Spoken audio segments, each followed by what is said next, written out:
The assassin.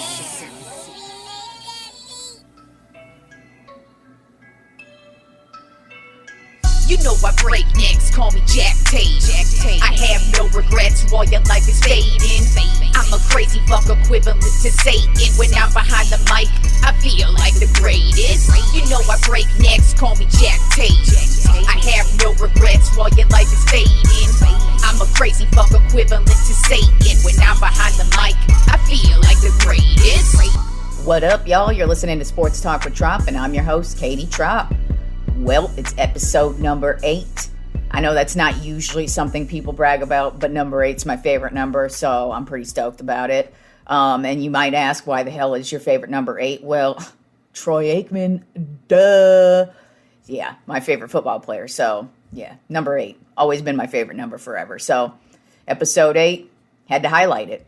And a few of my other favorite number 8s besides Troy Aikman were Kobe Bryant, of course, Steve Young, another good one, Lamar Jackson, another good one, Hunter Pence, played for the San Francisco Giants, Cal Ripken Jr., of course, Alex Ovechkin, the hockey player for the Washington Capitals, and then I never saw him play, but I mean, he was still number 8, and that was Yogi Berra. He was a little bit before my time, but he was a great Yankees catcher back in the days. So now that we got that out of the way, man, what a shitty weekend without any football, man. That's the worst part about the end of the season and once the playoffs hit. Like, it's always great when the playoffs hit because you know you're going to get some good games. It's great to see where the season ends up.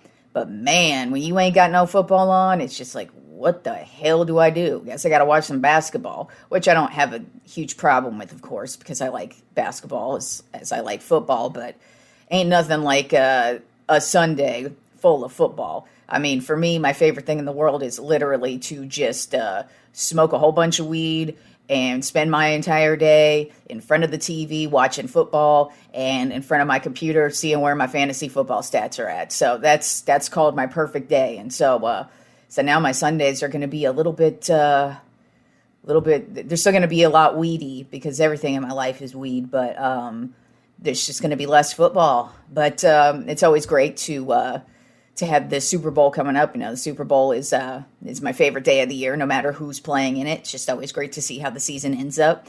And Super Bowl 56 is this weekend with the Cincinnati Bengals and the Rams.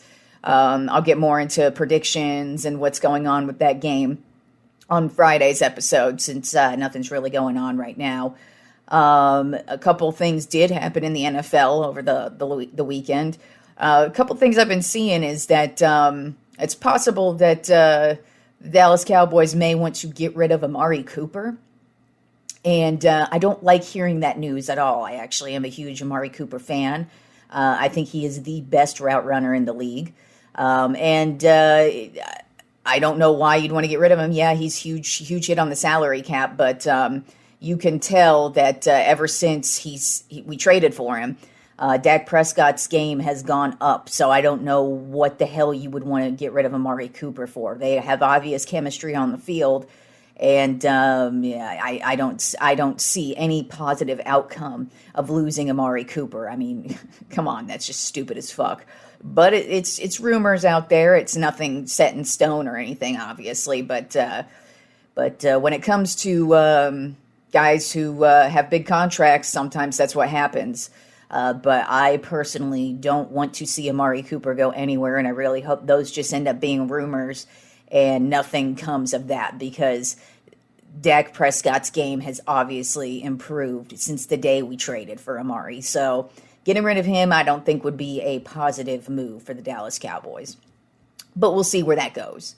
Also, the Packers front office has announced that they stand firm with Aaron Rodgers. They want Aaron Rodgers as their quarterback next year. They have no interest in trading him away. Obviously, I mean, he doesn't really have any real type of power, I would say, to force a trade. I mean, obviously, he could say, I don't want to play.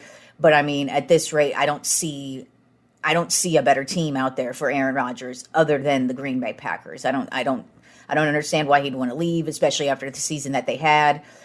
He has a coach that supports him. Of course, I imagine the Packers are going to be are going to be signing the receiver back. So I don't see Devontae Adams. Yeah, so I don't see why they would want to, why Aaron Rodgers would want to go anywhere else. But the Packers front office, they've said, hey, man, we want you here, and we have no interest in trading you, and we want to hopefully win a Super Bowl next year. And that's something they could possibly do as well. So we'll see what happens with that. And Aaron Rodgers, hopefully he keeps this offseason a little bit more quiet than last year. But you never know with him. He's kind of a drama queen at sometimes. And then we had then we also had a weird story happen last night. Alvin Kamara, the running back from the New Orleans Saints, he was arrested last night right after the Pro Bowl. He literally played the Pro Bowl and then was arrested right after the game. He apparently beat the shit out of somebody at a club in Las Vegas.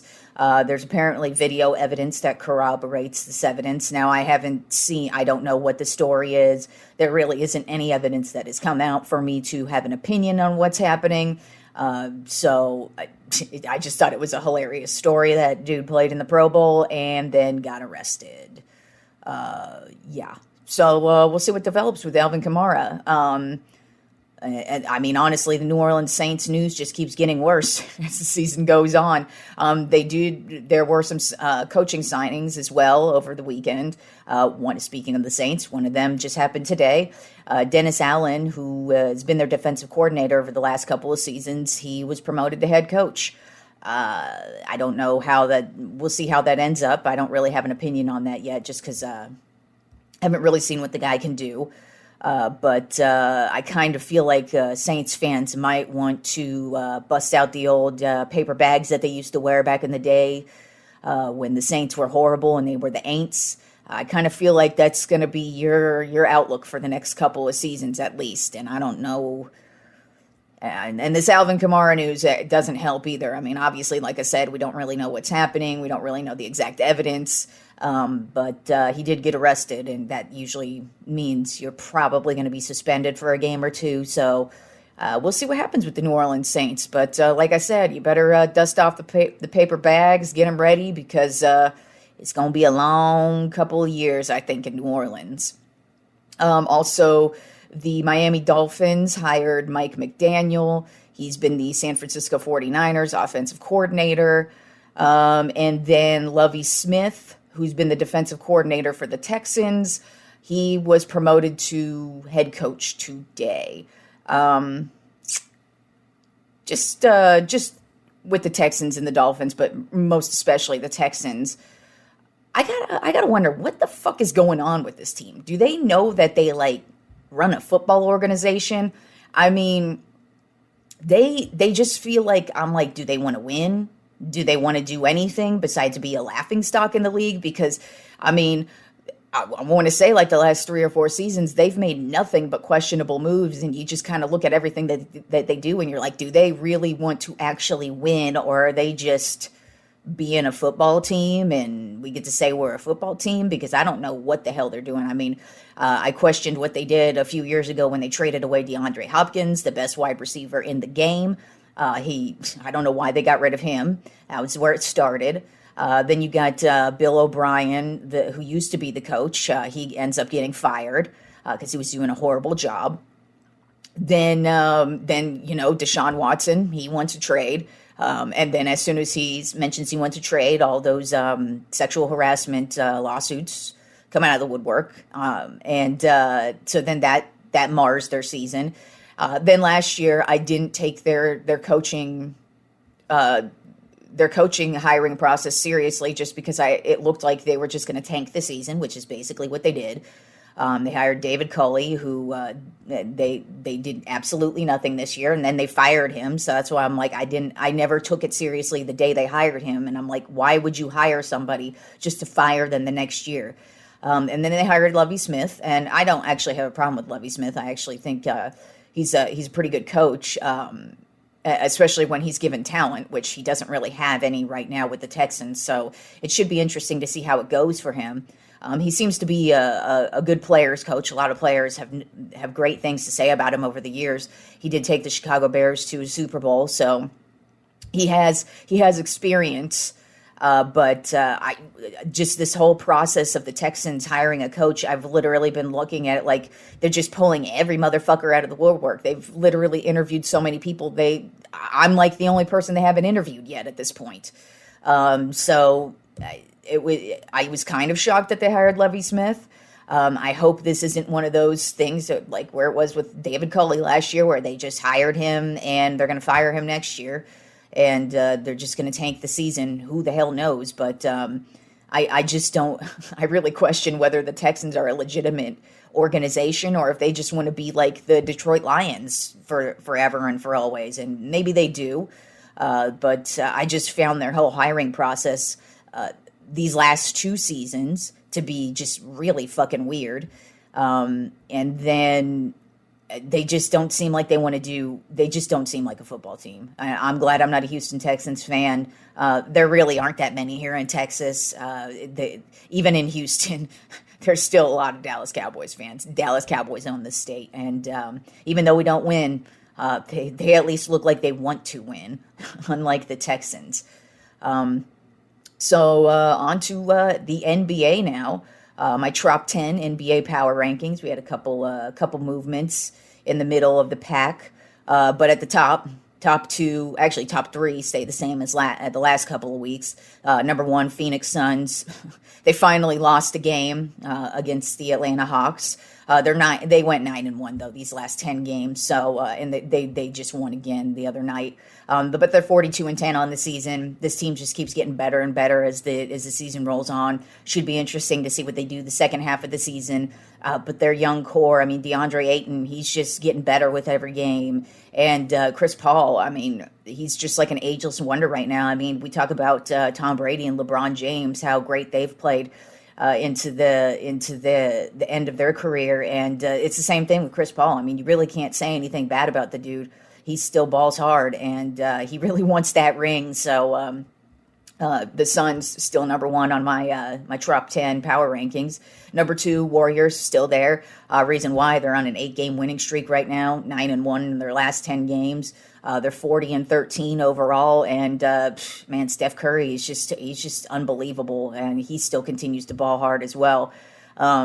So I kind of went back and forth. The only reason with the Warriors and Grizzlies, the only reason why the Warriors, obviously I put them above the Grizzlies, is because they're on that 8-game win streak, and the Grizzlies are only on a 2-game win streak right now. But the Grizzlies, who are number 3 on my Tropp 10 NBA power rankings, they are so good. Ja Morant that dude is just killing it right now. He had an excellent game the other night. I think it was on Thursday night. He was dunking on everybody who was just making crazy 3-point shots. It's going to be interesting to see if the Grizzlies are able to hang on to this type of momentum and continue to play like this through the playoffs, because they will be a scary team if they keep this up, especially Ja Morant. I really like what I've seen from him since the day he's hit the league. He really is something special, and the next great point guard that I think we're going to watch for the next 10 to 15 years. Then number 4, Milwaukee Bucks, moving on up. They are in a 3-game winning streak and 7-3 in their last 10 games. They're 34-21 right now. They're moving on up in the Eastern Conference. They're playing some great defense. The injuries, they're starting to get some dudes back from injury, so they're playing great. Giannis is still playing great, and they've moved up to the number 4 spot. Number 5 in my Tropp 10, another team that has moved on up that I just can't believe is playing this well, is the Cleveland Cavaliers. They are 33-21 right now, 2-game winning streak, 7-3 in the last 10 games. I actually had to go back and forth between them and the Bucks because the Cavaliers are playing that good. But I just put the Bucks over them mostly because I think I respect the Bucks more. Cavaliers, like I said, playing great, especially on the defensive end of the ball, rebounding as well. They're playing great as a team, and I don't know if they're going to be able to keep this going into the playoffs. They might, because they are in the Eastern Conference, and the Eastern Conference is a lot easier than it is in the Western Conference to make the playoffs, especially if you're in a slump, which the Cavs are not. The Cavs have just had such a phenomenal season so far, so I've got them at number 5. Then number 6 on my Tropp 10 NBA power rankings, Miami Heat. They're on a 2-game winning streak. They're 34-20 right now, 6-4 in the last 10 games. They're playing well. They're just not really blowing anybody out of the water. That's why I actually went with the Cavaliers above them, just because the Cavaliers, they seem to be close to wanting to take over that number 1 spot from the Heat. And the Heat I feel like the Heat they're a good team, but I don't know if they're as good as their record says right now. It might just be kind of like they're an Eastern Conference. This is just what they look like in the regular season. But then again, who the hell knows? They do have a good squad. I mean, Jimmy Butler, excellent basketball player. I've really enjoyed his career. So Miami Heat, number 6 right now. Number 7 in my top 10 NBA power rankings, Philadelphia 76ers. 32-20 run right now. They're won 1 game in a row right now, not on any type of winning streak. Actually 7-3 in their last 10 games, but they still continue to play well, and still continue to hang on to Ben Simmons. Still have not traded the motherfucker, but they still are playing well for right now. We'll see how that maintains. But Joel Embiid still playing at MVP level. If he stays healthy, those 76ers are going to be something to fuck with. Number 8 on my top 10 NBA power rankings, I got the Dallas Mavericks on a 2-game winning streak. They're 31-23 right now, 6-4 in their last 10 games, and they're just playing great. You know, Luka, he's finding his stride yet again, and I just got to say about Luka, he's got like some of the most amazing just skill set when it comes to playing. He's just so technical. He reminds me a lot of Kobe Bryant in that fashion, where you could tell just like his pivot step, the way he shoots, the way he tries to force shots. He's just got amazing technical skills when it comes to basketball. It's kind of like watching a boxer who's got amazing technical skills. That's what I think about Luka. Like, he's just such a fun basketball player to watch.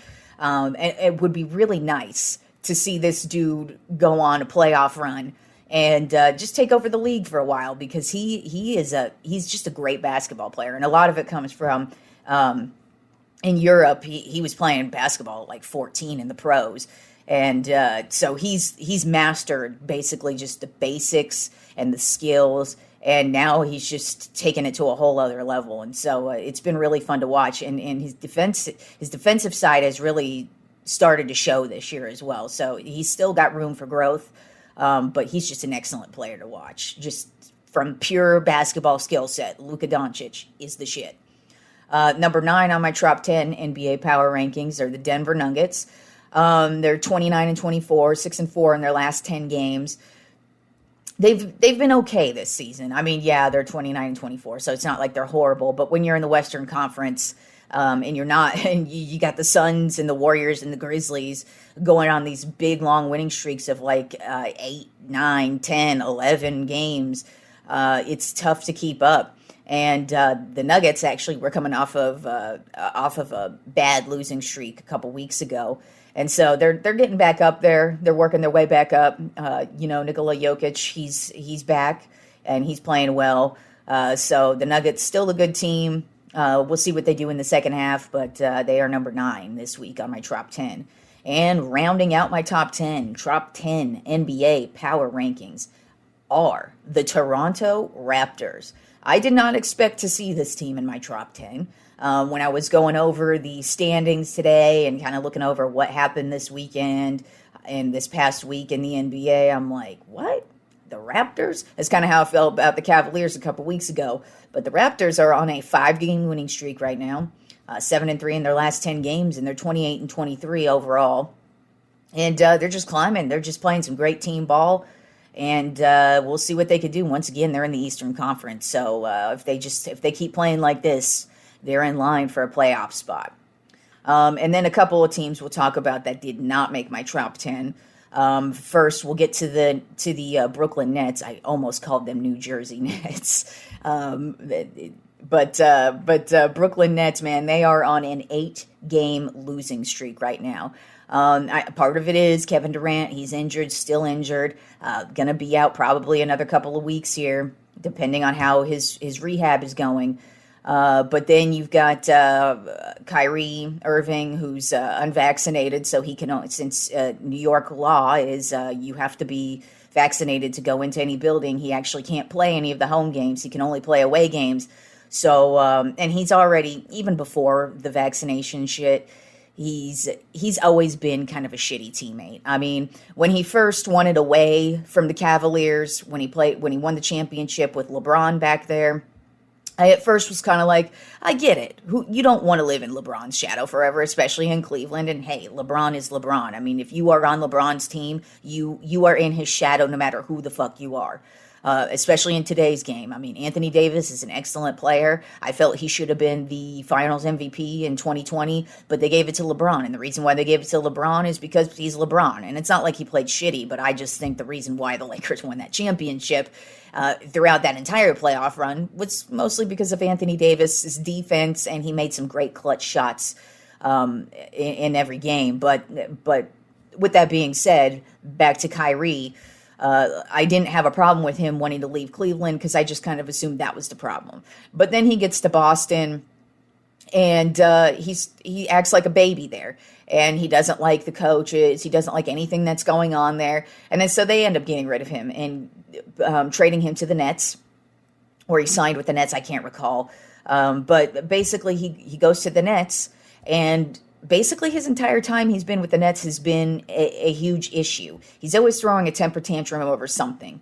And I mean, last year, actually, hell, go back 2 seasons, when COVID first hit and they stopped the season, and then they decided to do the bubble. He didn't want to play in the bubble. He was throwing fits about, he don't want to play in the bubble. Okay, whatever. The Nets didn't really have a shot at a championship, so I'm not going to be upset that you don't want to play in the bubble. Okay, I get that. But then next year, he's taking off games randomly, not because he's injured, not for anything other reason than he just didn't want to play. Now, of course, he cited the usual mental health issues, which is the bullshit excuse that losers like him will use because he knows nobody's going to call him out on it, at least in public. I will. So he's always been that kind of a player where I don't even know if Kyrie Irving even likes basketball. He is a good basketball player. Don't get me wrong. When he's playing, he's a great basketball player. I enjoy the way he plays the game, but he's got to play the game. He's a baby off of the court, and he is a total selfish fucking player. And that's not the vaccinated part. I don't give a shit if you're vaccinated or unvaccinated. I'm just meaning in general, the type of dude who doesn't want to play last year, who just makes up excuses. He just literally randomly take off games. Who the fuck does that? And it's just, you can't even see him playing for the love of the game. I don't know why he's playing for the game. Or, I mean, I don't even know why he's playing basketball anymore, just because I don't think he's interested in it. And then with that being said, then you got James Harden, who apparently is having issues with Kyrie Irving. Now, James Harden is another, I wouldn't call him a crybaby like Kyrie is, but he's just had issues every single place he's gone.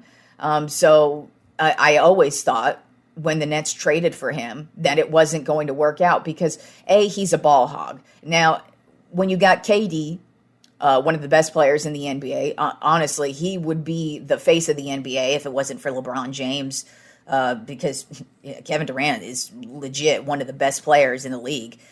He's great on defense. He's great on offense. He can make any shot you need. He's great with the game-winning shot. And I've always loved him. I mean, obviously he played for the Longhorns, so I've watched his career even in college and enjoyed it from start to finish. I've been a fan of his when he was in OKC, even when he went to the Warriors. I hate the fucking Warriors, but I liked watching him win championships because he's a damn good fucking player. But James Harden, man, I didn't think he was going to fit in with them.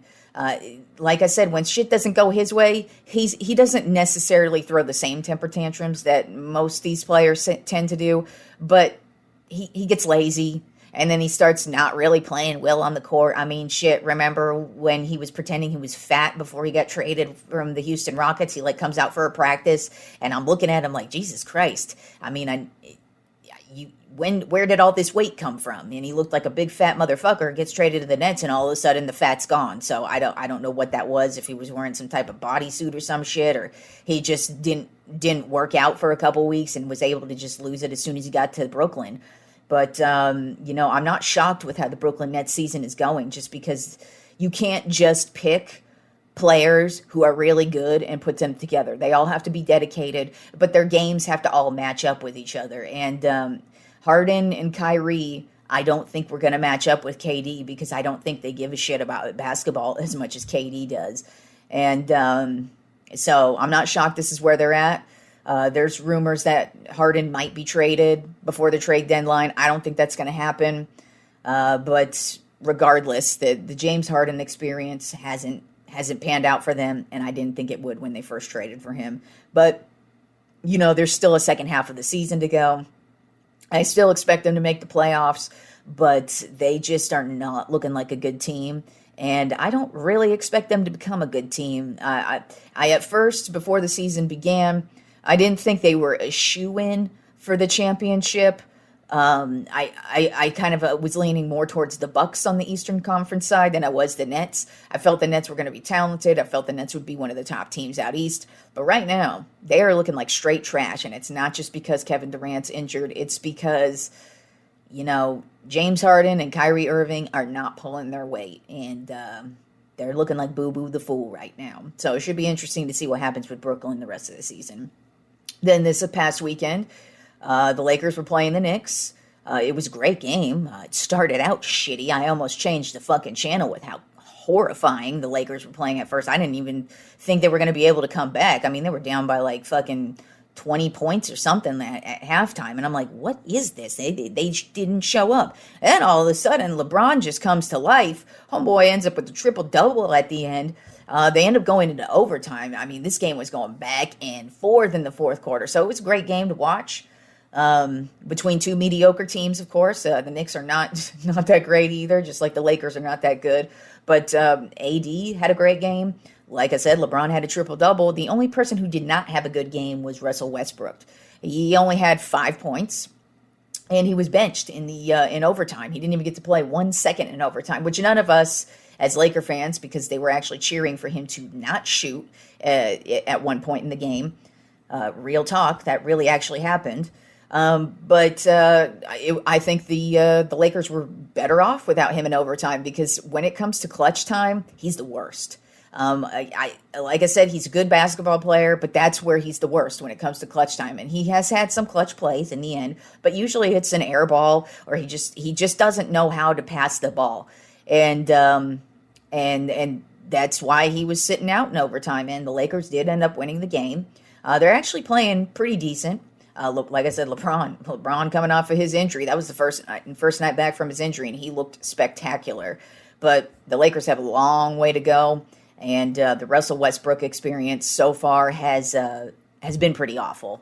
He hasn't panned out. I didn't think he would pan out, but we'll see what happens with the second half of the season. Hopefully LeBron and AD can stay healthy because when those two are healthy, they at least look like a legit team. I don't think they're any type of championship team, but if they're facing somebody like let's say they're facing off against the Utah Jazz.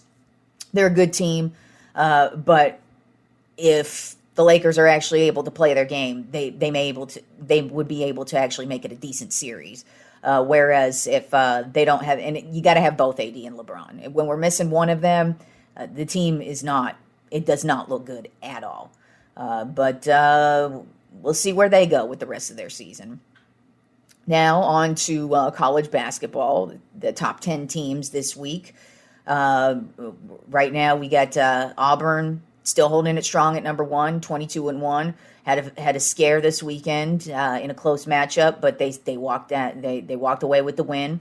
Then Gonzaga still at number 2, they're 19-2. Purdue moved up a spot to number 3, they're 20-3. Arizona, one of the biggest gainers this week.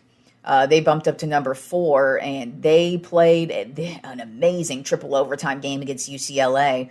Who was the number 3 team last week and who has now dropped completely out of the top 10. I think they're like number 13, 14, 15, somewhere in that area. But regardless, Arizona played a spectacular game, triple overtime game against UCLA. Unfortunately, I did not watch that game. I was watching the Lakers game. That game was actually good, so I didn't turn it over to UCLA. But Arizona skyrocketed up the top 10. Kentucky stays strong at number 5. They're 19-4 right now. Houston's number 6, 20-2. Number 7, Duke, 19-3. Coach K has coached his last game in North Carolina this year. That's it for him, man. It's going to be crazy without Coach K. I mean, the dude's been coaching basketball since before I was born. So he's literally been in college basketball my entire life. So this is even going to be crazier than Tom Brady retiring. Because, yeah, Tom Brady played 22 years, but Coach K's coached since like 1865. So it was weird that that was his last game in North Carolina, but it was an absolute ass-kicking by Duke. North Carolina had no shot at any point in this game, even from tip-off. Number 8, Kansas at 19-3. Number 9, Texas Tech, who had the biggest jump this week. They jumped up 5 spots. They're 18-5, and they're a really good team. The Longhorns they played a pretty decent game against them, but Tech had their asses from the jump, basically. So, yeah, they're actually a really good team, and should be interesting to see what happens come March Madness time. Because actually, one of the reasons why I was against the Longhorns moving over to the SEC, yeah, sure, it helps them out football wise, but when it comes to basketball, the Big 12 is where it's at, man. I mean, I know it's not just the Big 12, but the Big 12's got a lot of good teams, especially right now.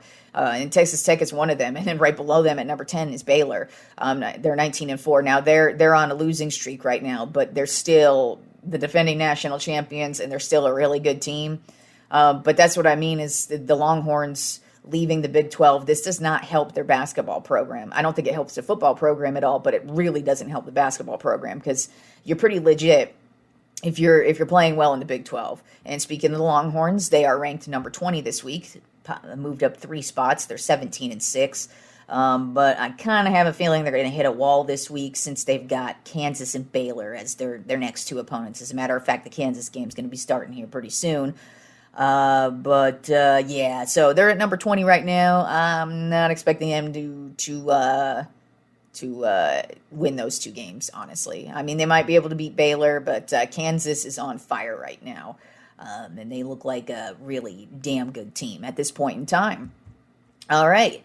And now I'm going to end the show with a Tropp, one of my Tropp 5 lists, since I'm very excited about the Super Bowl halftime show this week with Dr. Dre, Eminem, Snoop Dogg, Kendrick Lamar, and Mary J. Blige. Real excited about that. I decided I'm going to do my Tropp 5 best and worst halftime shows. So if you're into old fogey kind of music, classic rock bullshit, you're going to hate my worst list. And if you're not into like pop music, then you're going to hate my best list because that's basically how I broke it down. I didn't look at any type of sales or what loser opinions were said after their performances or anything. It's based purely on my likes, my interests, and my musical taste. So if you don't like it, you can suck a fat dick. How about that?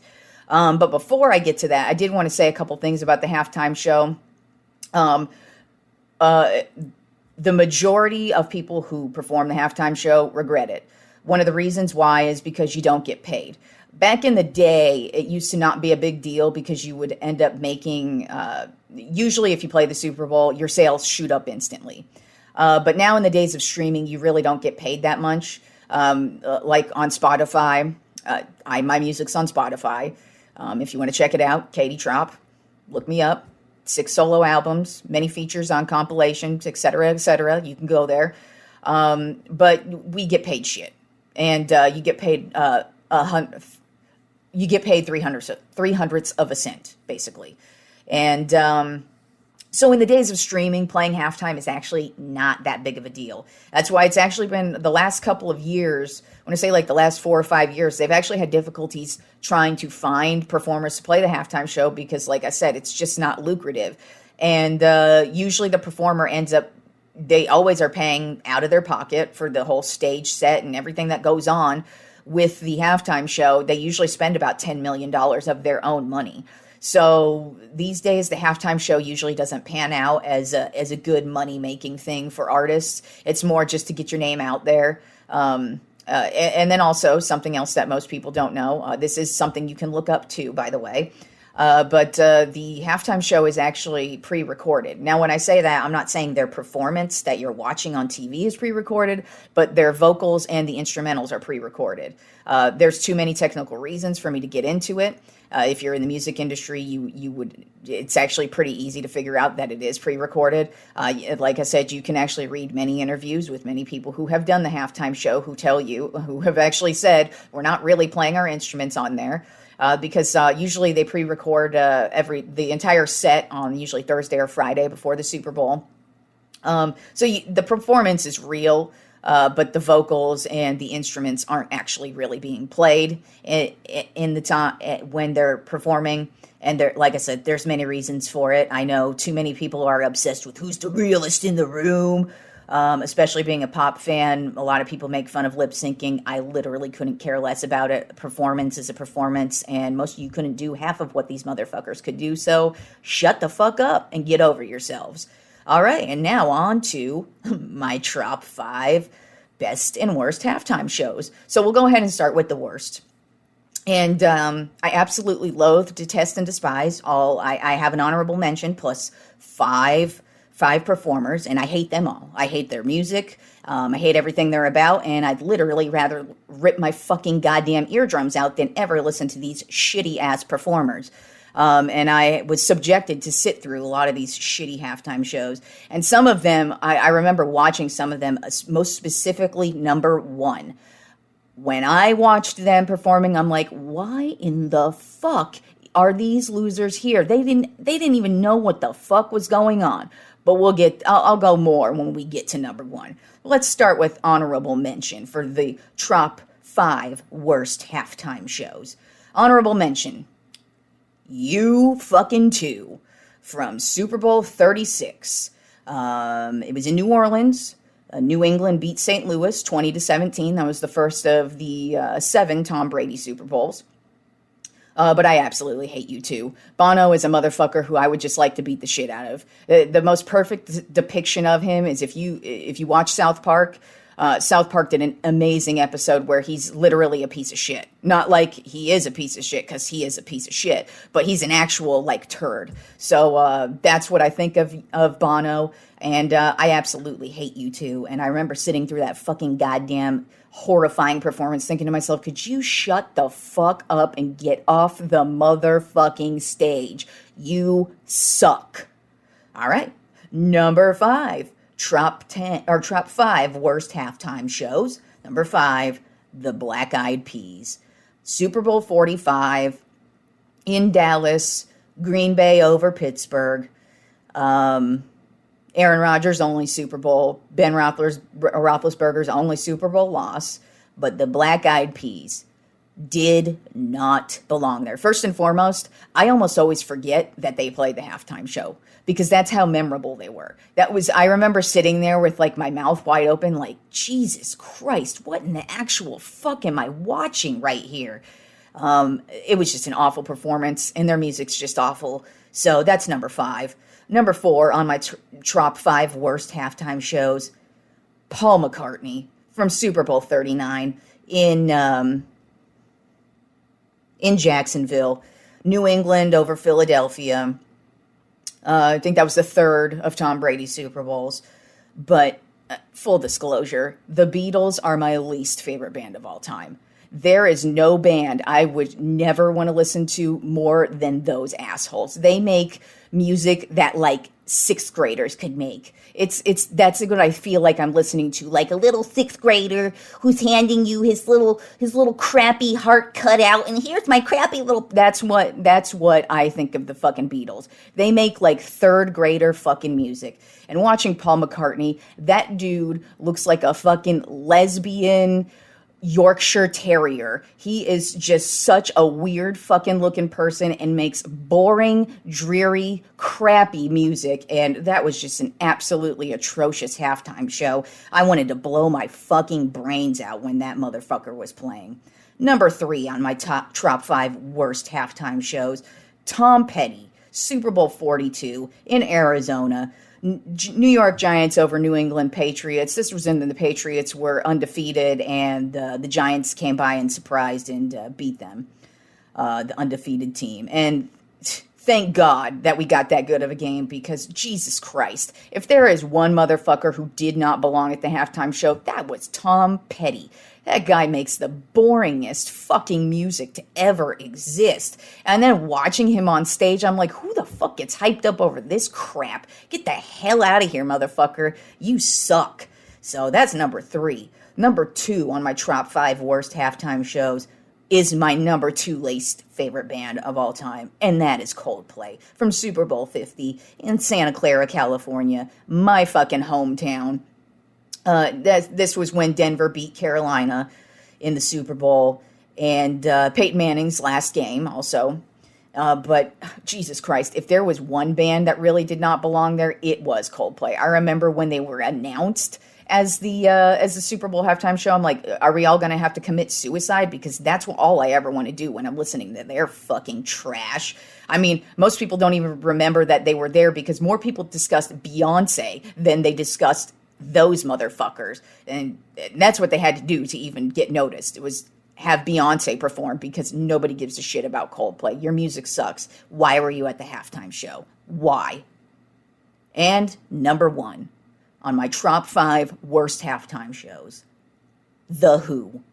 Super Bowl 44, New Orleans Saints over Indianapolis Colts in Miami.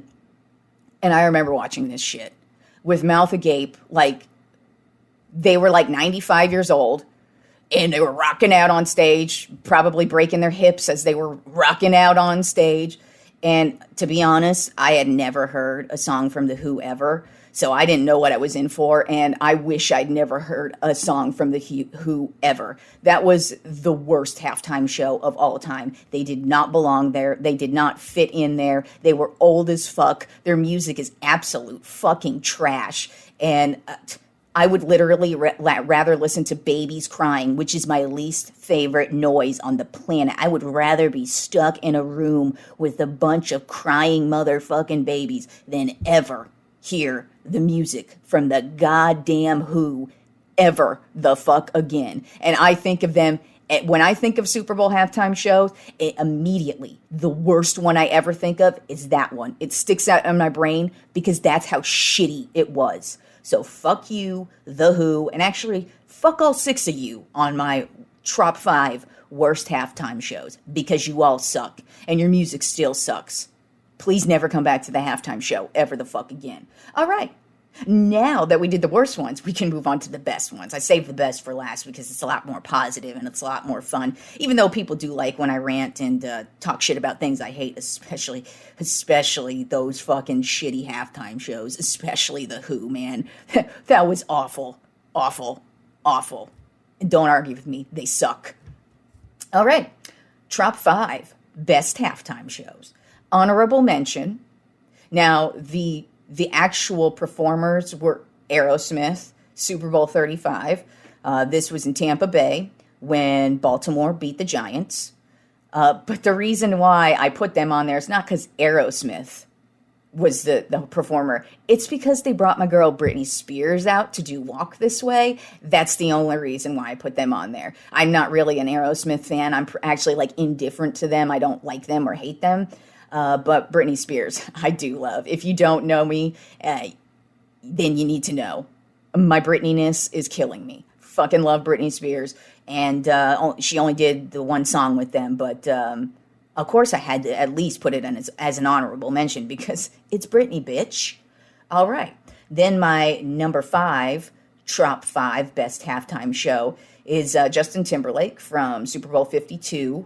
When the Philadelphia Eagles beat the New England Patriots in Minnesota.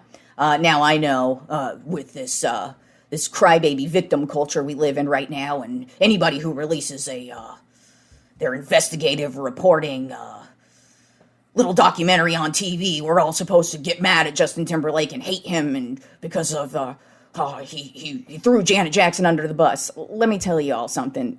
In the music industry, or hell, the entertainment industry overall, people are throwing each other under the bus all the fucking time. So get over yourselves. Stop acting like he's Bill Cosby and raped hundreds of women, you fucking morons. But I love Justin Timberlake. I'm always going to love Justin Timberlake. I love his music. I've seen him 3 times. Saw him on his Man of the Woods tour. Saw him when he and Christina Aguilera went on tour back in 2003. And my very first concert ever was actually NSYNC back in like 98, I think. But I loved the performance because I love Justin Timberlake. And he did this fucking awesome dance move with the with his foot and the microphone stand that I just thought was fucking awesome. And he actually did it at his Man of the Woods tour too. I just think it's a cool little thing he does, and he's an excellent dancer. So, and he's also fine as hell. So that's number 5. Number 4 on my top 5 best halftime shows, Lady Gaga, Super Bowl 51 in Houston, Texas. This was New England over Atlanta, one of the greatest Super Bowls of all time. When Patriots came back, they were down 28-3, and maybe Lady Gaga was the Patriots' inspiration, because she did do an excellent halftime show. And I'm actually not that big of a Lady Gaga fan. I think her first album, The Fame, is what I would call pop genius. But after that, I haven't really cared for much of her music after that. But her Super Bowl halftime show was awesome. Everything about it was awesome, and especially the set list. She picked all of her great songs. And she put great effort into it, and you could tell she was all about the performance. I thought she did excellent, so I got her at number 4. My number 3 on my top 5 best halftime shows, Katy Perry, Super Bowl 44, New England over Seattle in Arizona. And I just love Katy Perry. I'm a huge fan of Katy Perry's, and I've seen her as well. I saw her actually before she performed at the Super Bowl.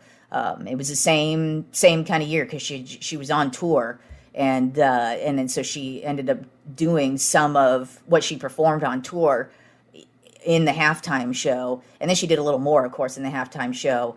But I loved the effort she put into it, and the cool little thing at the end that I don't think a lot of people realized is because it was on NBC, and she did the stupid little star. I don't know if you remember that commercial that used to be on. I can't even remember what the slogan was, but there was a slogan with NBC and the fucking star would fly by. So that's kind of what she was doing. So I really liked that. And I just love Katy Perry. So she's number 3. And number 2 on my top 5 best halftime performances is the great Madonna, Super Bowl 46 in Indianapolis. The New York Giants over the New England Patriots. That was the second time the Giants beat the Patriots. I've seen Madonna 8 times live. That's how much I love Madonna. As a matter of fact, I basically shot out of the womb listening to Madonna and Prince. Basically, Madonna is like my godmother and Prince is like my godfather, because those two, I even have them tattooed on my bodies. I've got a tattoo on my chest that says Rebel Heart, and that's for Madonna. And then I have a Prince symbol that's purple with purple raindrops falling on it for Prince. So that's how much I do love these two performers. Now, I will say with Madonna, since I've seen Madonna so many times live, watching her halftime show, I could tell she was very uncomfortable. And I've read a few interviews with her after it, and she really didn't like how much control the NFL had over her performance, and just how she just didn't like the overall experience. And she said she would never do the halftime show ever again. And I could tell with her performance, it was very uncomfortable for her, and she didn't like I don't know what it was she didn't like, but there was something I could tell during her performance where I'm just like, oh, this is one of those nights where Madonna is kind of pissed off, because you can tell when you've seen her 8 times, believe me, you could tell when she's comes out pissed off and is like, fuck, I'm having a shitty night, or she's just on. And that's how I felt when I watched the Super Bowl, but I had to put her number 2 because, bitch, it's Madonna, and I fucking love Madonna. And there's only one person I could put above her at number 1, And I was just talking about him, a shot out of the womb, listening to him. And number one of my top 5 best halftime shows is, of course, Prince. Super Bowl 41 in Miami, Indianapolis over the Chicago Bears. This was Peyton Manning's first Super Bowl win ever with the Colts. And Prince is the ultimate performer. For one, I've seen him as well. I saw him live 2004 musicology tour. And that motherfucker is just an amazing guitar player. And I'll tell you what, I do not jizz my pants like most girls do over guitar players. As a matter of fact, I'm the opposite because I'm a drummer, so I couldn't give 2 shits and a fuck about a goddamn guitarist. That doesn't, and I'm not a person you can impress either, so, ooh, me, guitar player, you want to suck my dick? No, I certainly do not. Go fuck yourself, faggot. Probably shouldn't have said that, but I did. But anyways, so Prince just knocked it out of the park. And one of the craziest parts about this halftime show is when he's playing Purple Rain. Now, I said they're in Miami, and so this doesn't have a dome, and usually why you're going to be playing the Super Bowl in Miami is because of the good weather. Well, it was a rainy day in Miami, and the rain started to come down as he's in the middle of playing Purple Rain. It's like even the heavens knew Prince is playing, so we got to be a part of the show too. It was crazy. It was insane. And so that's number one. That is number one on my list. And yeah, that's my top 5 best and worst halftime shows. So I think what happens this weekend with Dr. Dre, Eminem, and Snoop Dogg, I would definitely be putting them in my top 5 somewhere. I don't know who I'd replace, but I have a feeling they're going to be up there. We'll see. I've already actually seen the set list.